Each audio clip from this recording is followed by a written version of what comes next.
just go, yeah. She went into a negative trend. She went into a negative trend. Yeah. So that's sometimes we can't really see that because we got that feminine mind. We empathize with what they're saying, and we start listening to it instead of fall back and like what you're saying is not. A king ain't got time to be listening to an antelope. Right. I'm a king, and you're not. I'm superior, you're inferior. And you can't necessarily empathize with what a woman is talking about. You empathizing with her, that's you trying to think like she thinking and everything, right? That's not good. You can never do that. Yeah. You can never do that because if you notice, by studying, she might say something like, she might run through the house saying, you didn't pick up clothes, you didn't wash your dishes, you didn't do that. Don't even pay no attention because 5 minutes, you can almost time it on your watch. 7 minutes later, she's going to be happy and talk about something else. They don't stay on the same subject. Or all you got to do is just start, and talk to them. They start, focus on one thing. Start telling the story or something, like Aesop's fables or some bullshit like that. And their mind will just go their direction, because they follow an emotion. Start singing a song. They're just looking at you like you crazy, but you ain't taking them serious. Right. So that's an important skill. You're talking about an important skill to develop where you can defer, you can put your emotions in check, put your mouth in check, and defer. She say something you not really pay that. Deflect. Yeah. You deflect. Right. It's like a matador. That's like a matador does with a bull, Right. They charge, you just go, hey. Right. They charge, just dance away from it, Well, I keep one thing that I do is I keep my own space. Space. She can come visit me. I go visit her. I got I'm going to talk about one of my young friends. He left his black woman, got 2 white women back to back, but he was having the same problem with the white women that he had with the black chick. Well, they had become aggressive and competitive and combative, fighting with him. I said, hold on, bro. You got a white girl, but you're going through the stuff with the white girl that the brothers usually go with the black chicks, right? He said, I know, man, I know. But I'm looking, I'm saying, well, usually we don't go through that with the white girls. But now this young generation is going through that with the white girls. He has a beta male mindset. They call it beta male manginas. You're a man, but you're a simp. You over the vagina. And she peeped it. Mangina is like a man. He's a woman with a male body. And then I don't see him as I don't see him as being feminine. It's like psychological male work. It's like role reversal, but it's all mental. Where you're not thinking like a man, you're thinking more like a woman. You're thinking more with a subjective mind instead of activating your objective mind. Men have to be objective and subjective at the same time, but more objective than subjective. You got to stop being so subjective and raise your objective mind. And this way you won't be arguing with no woman. Right. She'll be. I mean, if you ever watched that show, Twilight Zone, a long time ago, this guy was a criminal and he had died. And there was this guy, he was all timid and stuff like that. So he was around this chick. She was like a criminal-minded kind of chick. And if she was talking to the timid guy, she was being all scolding and nasty to him. But the criminal who had died had possessed the guy who was timid. And you see his expression just change. And he'd be all cold. She was talking, he smacked her. What the fuck you say or something like that? And then she just immediately just cowed back down, Mm-hmm. You just see it, but it's your demeanor, it's your persona. They know who they can run that. They know they read your persona, they read your aura, and they can instinctively they can tell who they can come at and run that stuff on, and who they feel you out and stuff. Right? And if you're around her all the time, that gives her more opportunity to do. If you're around a specific type of woman all the time, that gives her more opportunity to do those things to you. I think that being around her all the time, it kind of weakens you being around her all the time. Too much time around her.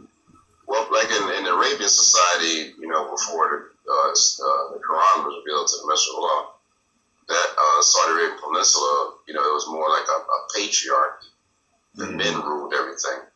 And before Islam, they used to have as many wives as they can, or they just was womanizers, and women was like property and stuff like that.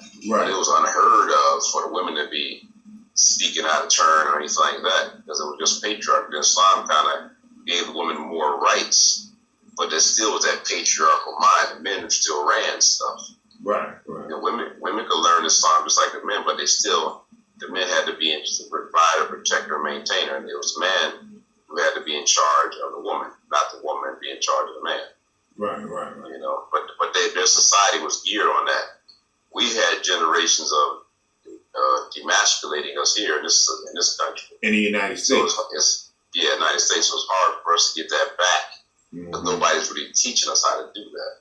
Right. Then the Muslim, Elijah Muhammad did a pretty good. He did a job at it, but then he ran into some sexual stuff with him. You know what I'm saying? Where he was supposed to have been taking the little young girls and everything. So they used that to demonize him. But prior to that, he was doing a pretty good job at putting women in their roles and men in their roles. See, I think, because he's a leader and women are hypergamous by nature, see, they'll come through the ranks and they're going for the top dog. They're going for the alpha male. And being that Elijah Muhammad was the alpha male, she could have been 15 years old. She wants that alpha male. She don't want the rank and file man. She wants the top man. Right. All women want that top 10% man, top 20% man, high earner, stuff like that. They'll discard the person that they're dealing with just to get to that top percent man. I'm aware. You notice some videos, these women will be like with their boyfriend, or some guy can act like he got some kind of flashy car or something like that, and she'd be like, "Oh no, he's just a friend." Yeah, and I seen that. I seen the Gold Digger video, bro. I watched him every now and then. Yeah, so it's like hypergamy. You gotta look that word up. It's like it just, but it's just part of. It's like if you observed a rabbit or a fox, and you studied their nature, you see how they move, how they eat, how they hunt, their characteristics, and they all follow that pattern because it's that part of their instinct. Right. And women, even though we're human, we have our instincts as humans, as males, as women. Yeah. Now I remember back in the 80s, I had a friend up in Farrell. He had muscles and stuff, and he had a nice looking sister. He had a sister that I was cool with. I wanted her. He had her, and I was just waiting on her to get tired of him. And because me and her was cool. I was waiting. Beta male on the side. I was waiting on her to get tired of him. You know what I'm saying? Because he had muscles, and they was just together because for her status, he was like a trophy for her. You know what I'm saying? Yeah. But Stan didn't do nothing but go down in the hood every day, lift weights, make sure his muscles was pumped up, and he was a drunk. Back in the day, a black woman would settle for a brother like that. Okay? Yeah. But today, a Stan wouldn't go. Stan with his muscles all down the hood, drinking every day. Today, a decent black woman wouldn't settle for him. Not a decent one, but most of these hood rats, they like these little alpha guys who, pants sagging and they ain't got no ambition, but they just got that little small swag where they just... Yeah, he swag, he had the muscles and he swag. Yeah, they can't control them. Yeah. See, women want a man that they can't control. Right. They can't, you can make a suggestion, but they know that you're going to make the ultimate decision. Right, Stan was like that. That's one thing that he might not have had no job, just drink all day, have muscles, but he doing shit the way he want to do shit. You know what I'm saying? Yeah. And so you saying that's the man that they really go for, the man that's doing shit the way he wants to do it, and tell him, "Nah, I'm gonna do it the way I want to do it. We're gonna do it this way." Yeah. Or they'd be like right or wrong. He's like, he got the attitude like right or wrong, I'm doing it my way. If you don't like it, like I saw that movie, The Warriors, the uncut parts of The Warriors. The gang movie.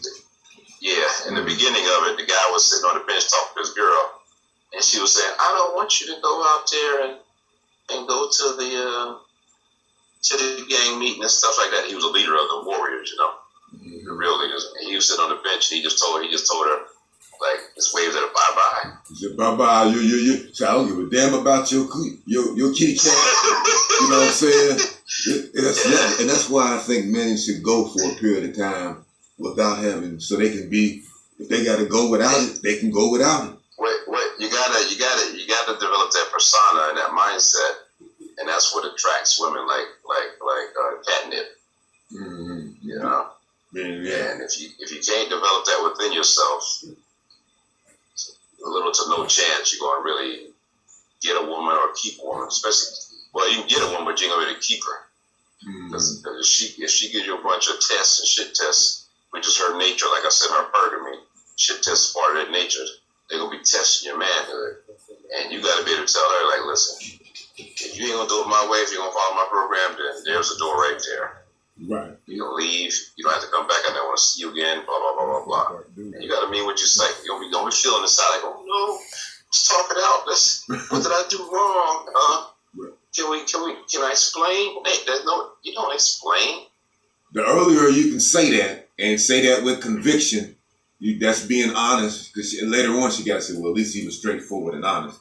And that's what I try to do. I try to be straightforward and honest up front. You know, nowadays, what I do nowadays, like I did with this sister, I got together with her, sat down and talked to her. Okay, find out about her. Find out stuff about her. You know what I mean? But don't mess with her. I don't mess with her. I let them come back to me. Yeah. I'll sit them down, kick it with them, let her know I got some interest, but I try to wait until they come back to me. Yeah. Okay. Then, because that put me in a position that she came to me. Yeah, those learning how to access the subconscious mind is very important, though. Mm. And I've been the Bob Proctor. He talks about it on his videos, like shifting the paradigm. He talks about it, but I didn't understand it before until I read the book. Pretty much what he was saying, Is it repetition? You say accessing the subconscious mind. Is it like repetition and chanting, saying the same thing over and over for like about 20, 30 minutes? Well, Bruce Lee used to carry a note with him about what he wanted, his aspirations, and he would take it out every day and look at it.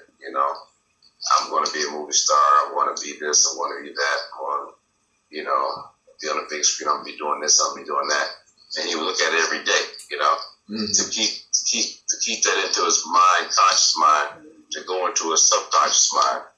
And then with your subconscious mind, which God gave us a gift, it's like our God gift, your subconscious mind activates your universe to actually make the mechanism come to shift things in your favor. Go ahead, bro. That book, Think and Grow Rich by Napoleon Hill, he talks about accessing the unconscious, the indwelling. Yeah. So you have to programming your unconscious to manifest your reality. Yeah. A new reality. I was stuck for years just wearing sweatpants and shirts and, floppy had to get surgeries and stuff like that, but I just got so used to doing it. But I was like, recently I just activated my subconscious mind and say, I'm tired of wearing these sweats. I want to wear nice clothes like I used to. So I did it, like an experiment. And I say, I'm wearing my nice clothes again every day, Mm-hmm. Mm-hmm. So, it works. Now, if I sit there and put a $18 million Bugatti in front of my face every day and say, this is what I want, I'm going to make it, something may happen to where I'm going to, change my paradigm where I may run into, a big business deal or it may grow and I may become wealthy, you know what I'm saying? Mm-hmm. Mm-hmm. But you gotta keep at it, Keep reinforcing the unconditional. See, I wrote a book. I got a manuscript of it now that it was supposed to be a movie project. Here's how it first started out when I was in Moundsville. I was toward the end of my sentence. 2 white boys came to me and asked me to write my part for a prison movie script. Okay. Yeah. So I did. Okay. But it wasn't too much longer. I got out. I discharged from Moundsville, got out. And I heard that they took the movie script and went on ahead on and did the movie. Never seen the movie, but I decided back in 2013 that I would go ahead on and tell my own story. Going back and forth between Pennsylvania and West Virginia. Just my own basic story, just for an official, So I did. I wrote it up into a manuscript. Okay, so I've been working with that since 2013. I got it in a written form, trying to get it edited and get it out, get some play on it. Okay, but I got to take it back in, like you said, like you were saying, Bruce Lee did. He kept reprogramming himself for his goals, and I got to do it with that book manuscript. Yeah. But, so that's pretty much what I've been doing. And it's funny, it's pretty much kind of working, but you kind of get off track a little bit, because if I listen to the positive affirmation videos on YouTube, play it while you're going to sleep, you'll be programming your subconscious mind, just find out what it is you want, Do you listen? You listen to Jason, to the Black Authority. I know you listen to him. I listen to him too. Jason Black. Yeah, I listen to him. Yeah. At first, I listened to some of his stuff. At first, I thought he might be a little rude, but then I said, then I said to myself, hey, dude, putting his time and energy out there, let the man run his program the way he want to run his program. Because sometimes I said, man, this brother's a little rude, But then he's telling black people, don't come on here messing with me if you ain't got your shit together. I'm serious about what I do. Yeah, okay. He's I don't have the patience to do what he does, you know what I'm saying? Because I empathize with him because, like I say, it gets beyond you to keep talking to men who got all that feminine energy and want to keep challenging you, and they're not disciplined in the mind. You see they're just talking just off the top of the head with no real depth of thought into what they're doing. So they're just wasting your time. They're like, manipulative time wasters, and he cut him short and let it go, Mm-hmm. I'm gonna turn you on to this guy named